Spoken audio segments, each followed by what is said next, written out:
టీసాట్ ప్రేక్షకులకు స్వాగతం. Telangana public service commission నిర్వహించబోతున్న వివిధ గ్రూప్స్కి ప్రిపేర్ అయ్యే అభ్యర్థులందరూ కూడా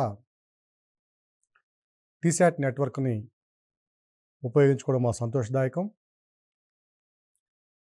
గ్రూప్ 1 ప్రిలిమ్స్ కమ్ మెయిన్స్కి సంబంధించినటువంటి విశ్లేషణలో జియోగ్రఫీ సబ్జెక్ట్ నుంచి మనము ఈరోజు ఈ సెషన్లో భారతదేశంలో ఉన్నటువంటి వివిధ రకాల నేలలు ఎటువంటి సమస్యలను ఎదుర్కొంటున్నాయి, ఆ సమస్యలకు గల కారణం ఏమిటి, ఆ సమస్యల నుంచి కొంతమేర నేలలను పరిరక్షించుకోవడానికి తీసుకోవాల్సిన చర్యలు ఏమిటి అనే అంశంపై మనం చర్చిద్దాం.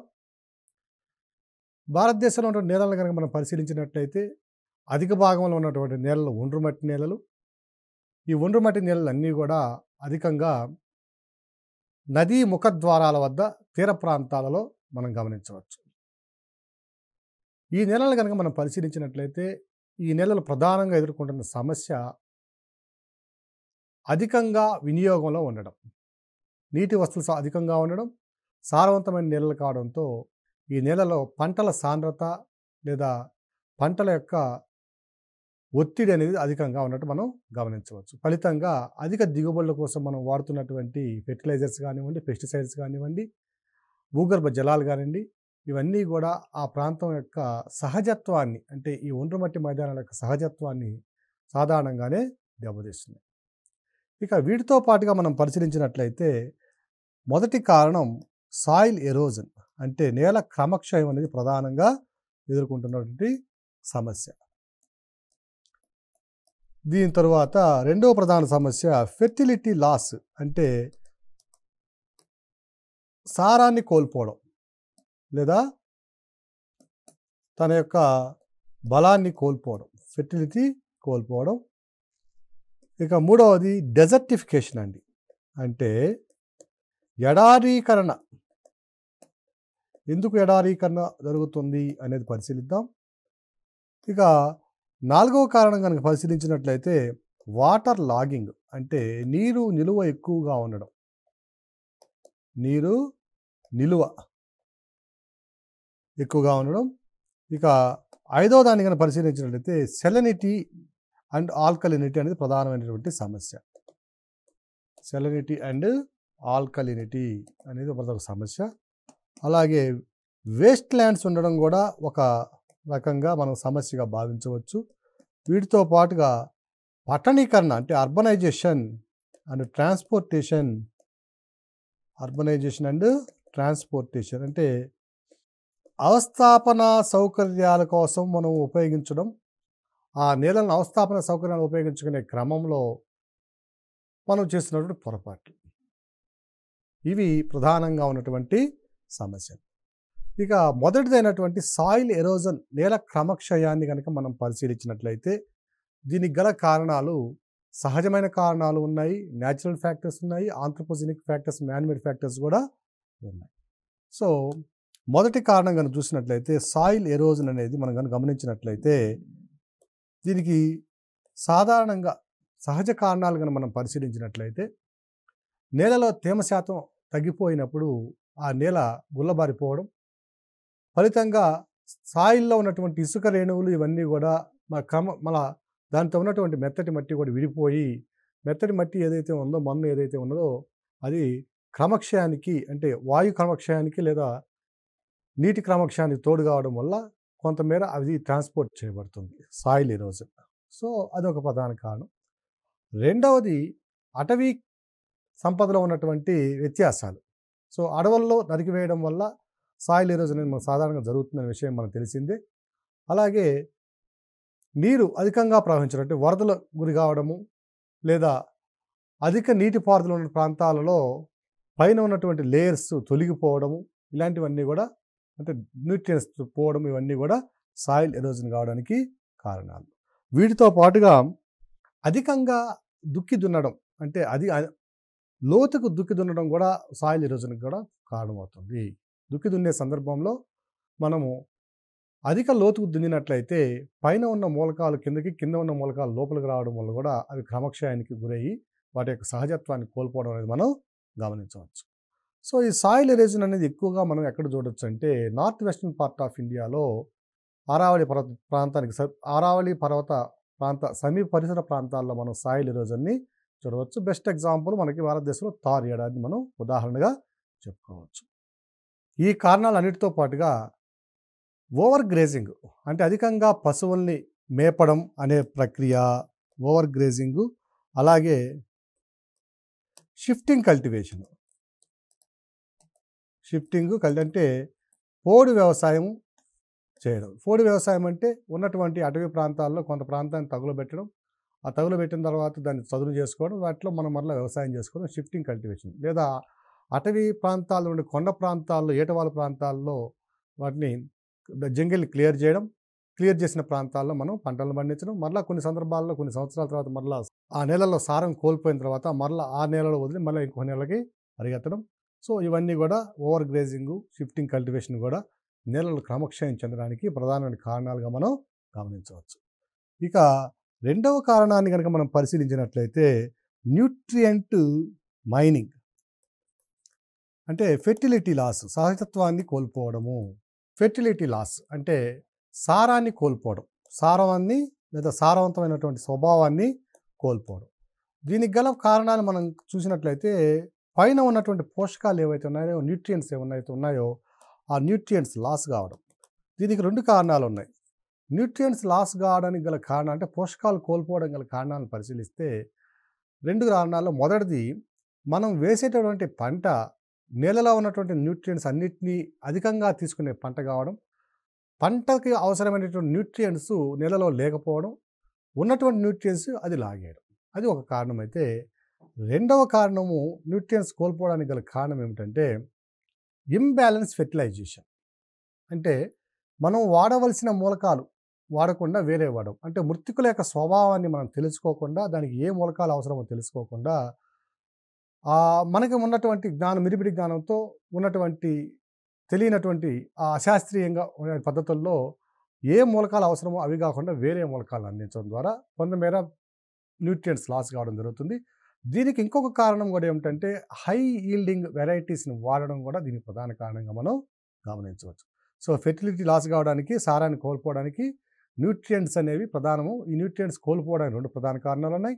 ఒకటి హై ఈల్డింగ్ వెరైటీ న్యూట్రియంట్స్ వాడి నేలలపై శాస్త్రీయ పరిజ్ఞానం లేకుండా మనకి తెలిసినటువంటి పద్ధతుల్లో అశాస్త్రీయంగా న్యూట్రియంట్స్ని, పోషకాలను అందించడం.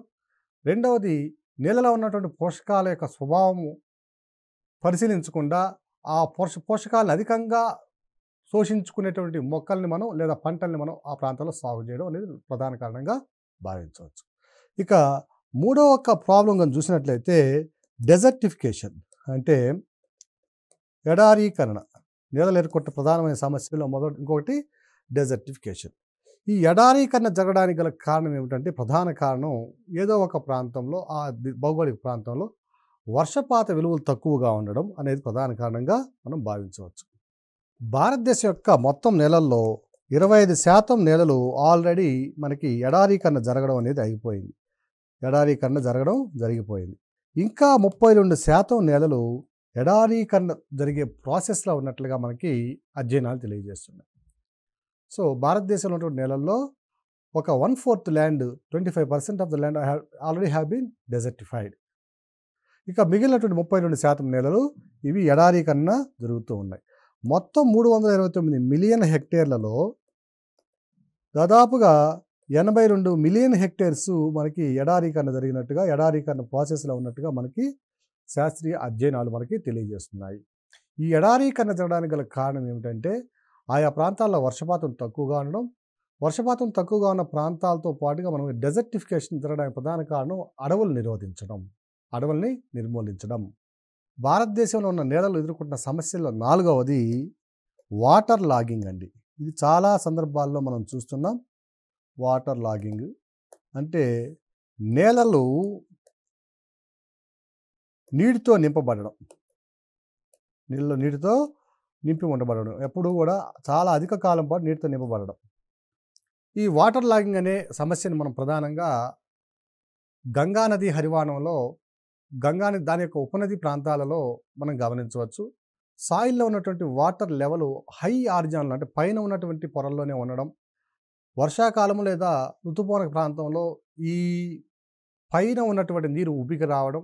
దాని ద్వారా ఆ నీళ్ళల్లో ఉన్నటువంటి లవణాలు అవి కూడా తీసుకొచ్చి పైకి వేయబడడం అనేది ఒక ప్రధానమైన ప్రక్రియ. రెండవ కారణము కొన్ని సందర్భాలలో డ్రైనేజ్ సిస్టమ్ వెల్ డిఫైన్డ్‌గా ఉండకపోవడం. అంటే వరద నీరు గానివ్వండి, అధికంగా ఉన్న నీరు గానివ్వండి, కిందికి వెళ్ళడానికి లేదా ఆ పొలాల నుంచి, ఆ ప్రాంతాల నుంచి సముద్రంలోకి వెళ్ళడానికి సరైనటువంటి సదుపాయాలు అధికంగా లేకపోవడం. అంటే ఇల్ డెవలప్డ్ డ్రైనేజ్ సిస్టమ్ అని కూడా మనం ఒక కారణంగా చెప్పుకోవచ్చు. అలాగే ఏదైనా పైప్ లైన్ వేసినటువంటి సందర్భంలో అక్కడి నుంచి సీపేజ్ గానీ, లీకేజ్ గానీ ఉన్నట్లయితే చాలా సందర్భాల్లో ఆ ప్రాంతం అంతా కూడా ఎప్పుడూ కూడా నీటితో నింపబడి ఉండడం మనం గమనించవచ్చు. అలాగే కొన్ని ప్రాంతాలలో సముద్ర మట్టానికి తక్కువ ఎత్తున్నటువంటి ప్రాంతాల్లో అధిక కాలం పాటు ఆ నేలలు వాటర్ లాగింగ్‌గా ఉండడం. అంటే నీటితో నింపబడి ఉండడం. ఇవన్నీ కూడా వాటర్ లాగింగ్‌కి ఎగ్జాంపుల్స్. సో, ఈ వాటర్ లాగింగ్ వల్ల ఏమవుతుందంటే చాలా సందర్భాల్లో నేలలు ఆమ్లయుతంగా మారడానికి లేదా ఆ నీళ్ళలో ఉన్నటువంటి సారవంతమైన మూలకాలు తమ యొక్క స్వభావాన్ని కోల్పోవడానికి కూడా అవకాశం ఉంటుంది. వీటితో పాటుగా ఓవర్ ఇరిగేషన్ కూడా అంటే అత్యధికంగా నీటిపారుదల కల్పించడము, అత్యధిక కాలం నీటిలో పొలాలను లేదా వ్యవసాయ భూములని నీటిలో ఉంచబెట్టడం అంటే నీరు అధికంగా పెట్టడం ఇవి కూడా ఈ వాటర్ లాగింగ్ అనేది ఒక ఎగ్జాంపుల్‌గా మనం చెప్పుకోవచ్చు. ఈ వాటర్ లాగింగ్ వల్ల ఉన్నటువంటి సమస్యలు గనక మనం పరిశీలించినట్లయితే ఆ నీళ్ళు తమ స్వభావాన్ని కోల్పోవడం వల్ల హై ఈల్డింగ్ అనేది అధిక దిగుబడినివ్వడంలో సాధారణంగా ఫెయిల్ అయిపోతూ ఉంటాయి. అలాగే క్రాప్ గ్రోత్‌ని కూడా అంటే పంటల యొక్క ఎదుగుదలను కూడా వ్యతిరేక ప్రభావంలో చూపిస్తుంది. అంటే పంట పెరుగుదలకి అడ్డంకిగా మారుతుంది ఈ నేల యొక్క స్వభావం.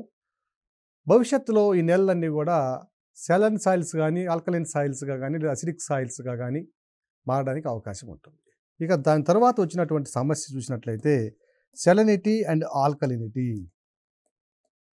అంటే క్షారత్వము పొందడం, క్షారయుతం కావడం. సో, క్షారయుతం కావడానికి కారణం ఏమిటంటే దీనిలో ప్రధానంగా సోడియం కార్బోనేటు, సోడియం బైకార్బోనేట్ మూలకాలు అధికంగా ఉండడం. ఉదాహరణకి మనము థర్మల్ పవర్ స్టేషన్‌లో చూసినట్లయితే కోల్ బర్నింగ్ చేసి బొగ్గును మండించి మనం విద్యుత్ శక్తిని ఉత్పత్తి చేస్తున్నాం. ఆ మండించేటువంటి బొగ్గులో గనుక సున్నం గనక అధిక పరిమాణంలో ఉన్నట్లయితే దాని యొక్క ఉప ఉత్పత్తులు అంటే వ్యర్థాలలో కాల్షియం ఆక్సైడ్ వస్తుంది. ఈ కాల్షియం ఆక్సైడ్‌ని గనుక మరలా దిగువ ప్రాంతాలు జనవనరులకు గనుక వదిలితే CaH2O కలిసి కాల్షియం హైడ్రాక్సైడ్ ఏర్పరుస్తాయి. సో, కాల్షియం హైడ్రాక్సైడ్ లాంటి పదార్థాలు ఓకేనా? కాల్షియం హైడ్రాక్సైడ్ లాంటి పదార్థాలు అలాగే నేలలో ఉన్నటువంటి sodium carbonate Na2CO3, sodium bicarbonate NaHCO3 so, ఇలాంటి పదార్థాలు రన్ ఆఫ్ ద్వారా తీసుకురాబడిన అంటే ప్రవాహాల ద్వారా తీసుకురాబడిన లేదా ఎగువ ఉన్నటువంటి ప్రదేశాల్లో ఉన్నటువంటి ఆ పదార్థాలని, ఆ మూలకాలని, ఆ సంయోగాల్ని మనము సాధారణంగా వర్షపాతంతో పాటు తీసుకురాబడిన ఈ సందర్భాల్లో కూడా ఇవన్నీ కూడా క్షారయుతంగా మారడానికి అవకాశం ఉంది. సెలైన్ సాయిల్స్‌లో pH విలువ 7 కంటే కూడా తక్కువగా ఉంటుంది. ఇక ఈ నేలలను గనక భారతదేశంలో పరిశీలించినట్లయితే సెమీ అరిడ్, అరిడ్ రీజియన్స్‌లో ఈ నేలలను మనం పరిశీలించవచ్చు. అంటే శుష్క మరియు అర్ధ శుష్క ప్రాంతాల్లో ఈ నేలల యొక్క విస్తృతిని మనం అధికంగా గమనించవచ్చు. ఇప్పటికే భారతదేశంలో సెలైన్ అండ్ ఆల్కలైన్ సాయిల్స్ అంటే క్షారయుత నేలల యొక్క పరిమాణము మొత్తం భౌగోళిక వైశాల్యంలో 2.4% ఉన్నట్లు మనం గమనించవచ్చు. ఈ నేలల విస్తృతిని కనుక మనం పరిశీలించినట్లయితే వాయువ్య భారతదేశంలోని సట్లెజ్ నదీ హరివాణ ప్రాంతంలోను అలాగే పశ్చిమ భారతదేశంలోని రాన్ ఆఫ్ కచ్ ప్రాంతంలోను అట్లాగే బెట్వా కెన్ లింక్ ఉన్నటువంటి ఈ ప్రాంతంలోను అలాగే సట్లెజ్ యమున హరివాణ ప్రాంతంలోను ఈ నేలల యొక్క విస్తృతిని మనం గమనించవచ్చు. నేలలు ఎదుర్కొన్న తర్వాత సమస్యను కనుక మనం పరిశీలించినట్లయితే వేస్ట్ ల్యాండ్స్ అంటే వ్యర్థ భూములు ఉండడం. ఇవి సహజంగానే ఏర్పడినటువంటి భూములు, వ్యర్థ భూములు అనేవి they are not suitable for the agriculture and other allied activities. ఇవి వ్యవసాయానికి కానివ్వండి లేదా వేరే ఇతర వ్యవసాయ అవసరాలకు పనికివచ్చేటువంటి భూములు కావు ఇవి. ఈ అన్ఫిట్ ఇవి వ్యవసాయానికి. సో, వీటిని భారతదేశంలో కనుక పరిశీలించినట్లయితే వీటి యొక్క పరిమాణం ఎంత ఉందంటే 64 మిలియన్ హెక్టేర్ల పరిమాణం ఉంది. వీటి యొక్క వైశాల్యం భారతదేశం యొక్క మొత్తం వైశాల్యంలో 20% కంటే ఎక్కువగా ఉన్నట్టు మనం గమనించవచ్చు. సో ఈ వేస్ట్ ల్యాండ్స్ని బంజరు భూముల్ని మనం ఏం చేయాలంటే ఒక క్రమ పద్ధతిలో శాస్త్రీయంగా వీటిని పెద్ద భూముల నుంచి ఉపయోగపడే భూములుగా మార్చుకోవడానికి అవకాశం ఉంది. కానీ చాలా కష్టతరమైన, క్లిష్టతరమైన పరిస్థితి. ఇక వీటి యొక్క విస్తృతిని గనక మనం అంటే ఏ ఏ ప్రాంతాల్లో విస్తరించి ఉన్నాయి అనే అంశాన్ని కనుక పరిశీలించినట్లయితే ఇవి హిమాచల్ ప్రదేశ్, హెచ్పి, త్రిపుర, రాజస్థాను, జమ్మూ అండ్ కాశ్మీర్ ఈ రాష్ట్రాల్లో విస్తరించి ఉన్నాయి. జమ్మూ అండ్ కాశ్మీరు, త్రిపుర, రాజస్థాను, హిమాచల్ ప్రదేశాల్లో ఈ వేస్ట్ ల్యాండ్స్ యొక్క పరిధిని మనం బాగా విస్తృతంగా గమనించవచ్చు. నేలలు ఎదుర్కొంటున్న మరొక సమస్యను కనుక మనం పరిశీలించినట్లయితే ప్రధానమైన సమస్య ఈరోజు ఇన్ఫ్రాస్ట్రక్చరల్ ఫెసిలిటీస్ కోసం మనం ఉపయోగిస్తున్నటువంటి విధానం. సో అవస్థాపన సౌకర్యాల కోసం అంటే రోడ్ నెట్వర్కు, రైల్ నెట్వర్కు లేదా ఏదైనా ఫ్యాక్టరీలు స్థాపించడము లేదా మరేదైనా వ్యవసాయ అవసరాలకి లేదా వ్యవసాయేతర అవసరాలకు వినియోగించడము, వీటితో పాటుగా అర్బనైజేషన్ అనే ప్రాసెస్ అధికంగా ఉండడం, పట్టణీకరణ అనేది శరవేగంగా సాగుతున్నటువంటి ప్రక్రియ. సో పట్టణీకరణ ద్వారా కూడా మనం అనేక రకాలైనటువంటి ఉపయోగపరమైనటువంటి అంటే వ్యవసాయానికి కానివ్వండి లేదా మరే ఇతర అవసరానికి ఉపయోగపడేటువంటి భూముల్ని మనం అధికంగా కోల్పోవడం. వ్యవసాయ భూముల్ని ఉదాహరణకి హర్యానా, పంజాబు, చండీగఢ్, ఢిల్లీ, ఆంధ్రప్రదేశ్ తదితర ప్రాంతాలలో వ్యవసాయ భూములు, సారవంతమైన భూములు అధికంగా ఉన్న ప్రాంతాలలో రియల్ ఎస్టేట్ బిజినెస్ చేయడం, అనేక నగరాలు నిర్మించడం లేదా రాజధానులు నిర్మించడం, ఇలాంటి ప్రక్రియల వల్ల ఎంతో భవిష్యత్తు ఉన్నటువంటి భూములు, భవిష్యత్తులో భావితరాలకి ఉపయోగపడేటువంటి వ్యవసాయపరమైనటువంటి భూములన్నీ కూడా వ్యవసాయేతర అవసరాలకు వినియోగించబడడం వల్ల ఇవి మనం కోల్పోవడం జరుగుతుంది. అలాగే పట్టణ పదార్థాల్లో వచ్చే ఘన వ్యర్థాలు ఏవైతే ఉన్నాయో ఈ వ్యర్థాలన్నీ కూడా ఒక క్రమ పద్ధతిలో వాటిని రీసైకిల్ చేయడమో, రీయూజ్ చేయడమో చేయక అన్నిటిని కూడా తీసుకెళ్ళి ఏదో ఒక ప్రాంతంలో డంప్ చేయడం వల్ల కొన్ని సంవత్సరాల పాటు ఇదే జరగడం, భవిష్యత్తులో కూడా ఇదే జరగబోతుండడం వల్ల చాలా ఎక్కువ మొత్తంలో మనం భూ వనరుల్ని మనం కోల్పోవడం జరుగుతుంది. సో ఘన వ్యర్థ పదార్థాల నిర్వహణ సరిగా లేకపోవడం, అలాగే రియల్ ఎస్టేట్ బిజినెస్ వ్యాప్తి చెందడం, అలాగే వ్యవసాయేతర అవసరాలకు భూములను మనం వినియోగించుకోవడం, ఇవన్నీ కూడా ఈ అవస్థాపన సౌకర్యాల ఫలితంగా మనం ఎదుర్కొంటున్నటువంటి సమస్యలు. ఇప్పటివరకు మనము భారతదేశంలో నేలలు ఎదుర్కొంటున్నటువంటి అనేక సమస్యలను మనం గుర్తించాం. ఇప్పుడు ఆ సమస్యల్ని ఎలా నివారించాలి, నేలల యొక్క పూర్వ వైభవాన్ని ఎలా తీసుకురావాలి, కనీసం ఆ నేలల యొక్క సామర్థ్యం కోల్పోకుండా ఎలా కాపాడుకోవాలి అనేటువంటి అంశాన్ని మనం పరిశీలిస్తే, సో సాయిల్ కన్జర్వేషన్ మెథడ్స్ కనుక మనం పరిశీలించినట్లయితే సాయిల్ కన్జర్వేషన్ మెథడ్స్ అంటే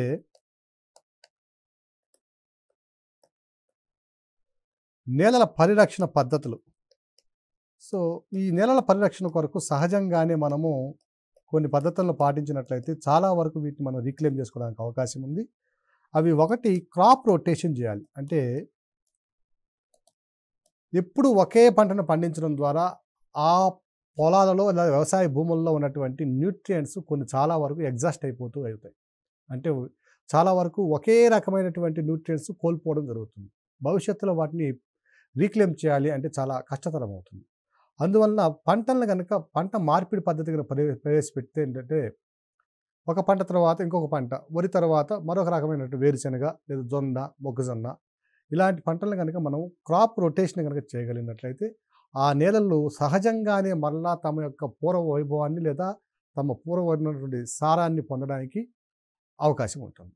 సో క్రాప్ రొటేషన్ అనేది చాలా ప్రధానమైనటువంటి అంశం. ఈరోజు భారతదేశంలో కనుక చూసినట్లయితే అనేక సందర్భాల్లో క్రాప్ రొటేషన్ లేకపోవడమే ప్రధానమైన సమస్యగా మనం గమనించవచ్చు. ఉదాహరణకు తీర ప్రాంతాల్లో ఉన్నటువంటి అన్ని జిల్లాలలో, అన్ని ప్రాంతాల్లో, అన్ని రాష్ట్రాల్లో కూడా వరి లేదా మరొక పంట వేసుకోవడం జరుగుతుంది. నార్త్ వెస్టర్న్ ఇండియాలో కనుక మనం పరిశీలించినట్లయితే వాయువ్య భారతదేశంలో వరి, గోధుమ, చెరకు ఈ పంటలనే పండించడం మనం గమనిస్తాం. అలాగే ఆంధ్రప్రదేశ్లోని తీర ప్రాంతాల్లో ఒరే ప్రధాన పంటగా ఉన్నది. అలాగే తెలంగాణలోని కొన్ని జిల్లాల్లో ఒరే ప్రధాన పంటగా ఉంది. నిజంగా ఒకే పంట కాకుండా వేరు పంటలను పండించాల్సిన అవసరం ఉంది. నెక్స్ట్ స్ట్రిప్ క్రాపింగ్ అంటే ఇదేమో పంట మార్పిడి. ఇది పంటలలో వరుసల పద్ధతి. అంటే ఒక వరుసలో ఒక పంట వేయడం, మరొక వరుసలో ఇంకొక పంట వేయడం. అంటే ఒకే పద్ధతిలో ఒకే పంట కాకుండా ఒక వరుసలో ఒక పంట, ఇంకొక వరుసలో ఒక పంట, లేదా ఒక వరుసలో వేసిన పంట వేసిన తర్వాత ఈ వరుసలో కొంతకాలం తర్వాత ఒక 10 రోజుల తర్వాతనో, 15 రోజుల తర్వాతనో ఈ విధంగా పంట వేసినట్లయితే ఎప్పుడూ కూడా నేలలో పంట ఉండడం వల్ల నేలలు క్రమక్షయంగా గురి కాకుండా ఉంటాయి. అలాగే పంటల్లో ఉన్నటువంటి ఈ ఈ ఈ వ్యత్యాసం రావడం వల్ల నేలలో ఉన్న సారాన్ని పూర్తిగా కోల్పోకుండా సహజంగా మళ్ళీ ఆ సారాన్ని పొందడానికి కూడా అవకాశం ఉంటుంది. ఇక మూడవది కనుక చూసినట్లయితే అర్లీ మెచ్యూరిటీ వెరైటీస్, అంటే తక్కువ పాల పరిధిలో మనకి ఈల్డింగ్ వచ్చేటటువంటి, దిగుబడి వచ్చేటటువంటి పంటల్ని వేసుకోవడం. సో ఇప్పుడు హైబ్రిడ్ పంటలు ఉన్నాయి, లేదా సహజంగా ఉన్నటువంటి పంటల్లో కూడా వరిలో కూడా సహజమైన పంటల్లో తక్కువ కాలంలో వచ్చేటువంటి పంటలు ఉన్నాయి. సో తక్కువ కాలంలో కనుక మనం పంటను దిగుబడి కనుక తెచ్చుకున్నట్లయితే ఎరువుల వినియోగం, రసాయన ఎరువుల వినియోగం, అలాగే పురుగు మందుల వినియోగం తగ్గుతుంది. నేలలో ఉన్నటువంటి నీటిని అధిక కాలం నిల్వ ఉంచకుండా నేల బాగా గాలికి ఆడడానికి, సహజంగా తన నేల స్వభావాన్ని పొందడానికి కూడా అవకాశం ఉండే విధంగా మనం చేసుకోవచ్చు వీటిని. సో ఎర్లీ మెచ్యూరిటీ వెరైటీస్ అంటే తక్కువ కాలంలో దిగుబడినిచ్చే పంటల్ని వాడాలి. Next contour ploughing. ఈ పద్ధతిగా చూసినట్లయితే సపోజ్ ఒక ఏటవాలు ప్రాంతం ఉన్నది, కొండ ప్రాంతం ఉన్నది. ఈ కొండ ప్రాంతం ఉన్నటువంటి ఈ దిశలో మనం దుక్కి దున్నినట్లయితే, ప్లవ్వింగ్ చేసినట్లయితే వర్షపాతం సంభవించినప్పుడు ఇక్కడ ఉన్నటువంటి ఈ పైన ఉన్నటువంటి పొర అంతా కూడా క్రమక్షయానికి గురై కిందకి దిగజారిపోతుంది. సో క్రమక్షయం అధికంగా ఉంటుంది. కాబట్టి ఇలా వాలు ఉన్నప్పుడు వాలుకు లంబంగా మనము ఈ ప్లవ్వింగ్ దున్నడం కనుక చేసినట్లయితే చాలా వరకు నీటి వనరులను భూమిలోకి ఇంకే విధంగా చేయవచ్చు. అలాగే క్రమక్షయాన్ని పూర్తి స్థాయిలో కాకపోయినప్పటికీ చాలా వరకు అరికట్టడానికి అవకాశం ఉంటుంది.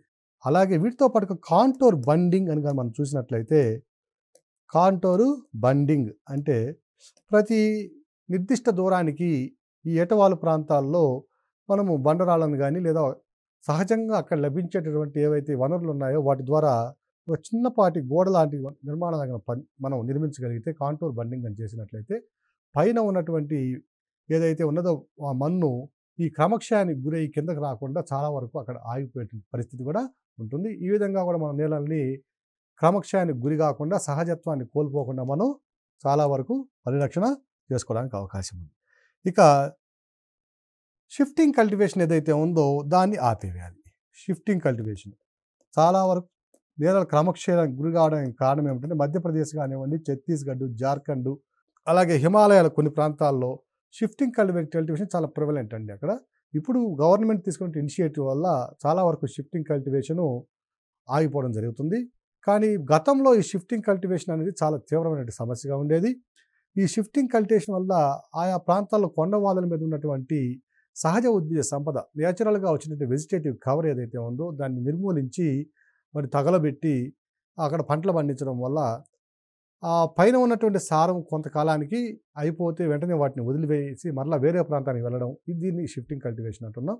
సో ఎప్పుడైతే కొండవాళ్ళలో ఉన్నటువంటి మొక్కల్ని మనము తొలగిస్తున్నామో, నిర్మూలిస్తున్నామో అవి క్రమక్షయానికి గురవుతాయి.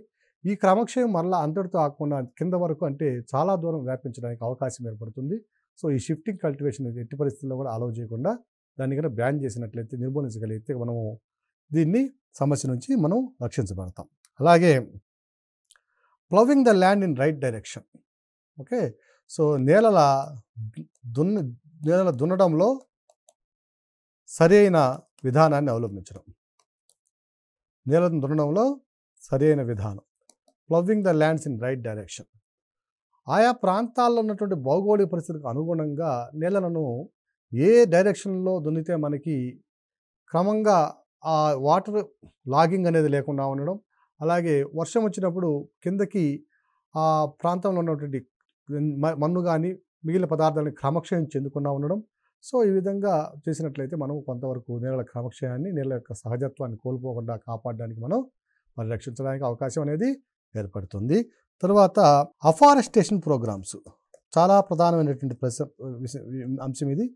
సో ఎక్కడైతే మనము మొక్కల్ని కోల్పోతున్నామో వ్యవసాయ భూములు కానివ్వండి లేదా అడవి భూములు కానివ్వండి, వెంటనే కోల్పోయిన ప్రాంతంలో అఫారెస్టేషన్ ప్రక్రియ అనేది చాలా త్వరితగతిన చేపట్టగలిగితే క్రమక్షయాన్ని నివారించవచ్చు. అలాగే సిల్టింగ్ ప్రక్రియ కింద ఉన్నటువంటి ప్రాంతాల్లో మన నదీ వ్యవస్థలు కానివ్వండి లేదా మరేదైనా సహజ వనరులు మన సహజ వాగులు వంకలు ఉన్నటువంటి పరిస్థితుల్లో కానివ్వండి వాటన్నిటిని కూడా మనం పరిరక్షించడానికి అవకాశం అనేది ఏర్పడుతుంది. అలాగే విండ్ బ్రేకింగ్ అనే ఒక ప్రక్రియ ఉంటుంది. అంటే వచ్చేటటువంటి పవన వ్యవస్థను కూడా మనం అడ్డుకోగలగాలి. ఉదాహరణకి కొన్ని ప్రాంతాలలో పవనం అనేది చాలా ఎక్కువ ప్రభావం చూపుతుంది. ఉదాహరణ నైరుతి ఋతుపవనాలు వచ్చే సమయంలో ఆ ప్రాంతాల్లో అఫారెస్టేషన్ అంటే కవర్ లేకపోవడం అంటే వృక్ష సంపద లేకపోవడం వంటి సందర్భాల్లో ఆ ప్రాంతాలు ఈ పవనం ఇచ్చే దిశలో ఏమవుతుందంటే నేలంతా కూడా క్రమక్షయానికి గురి కావడానికి అవకాశం ఉంది.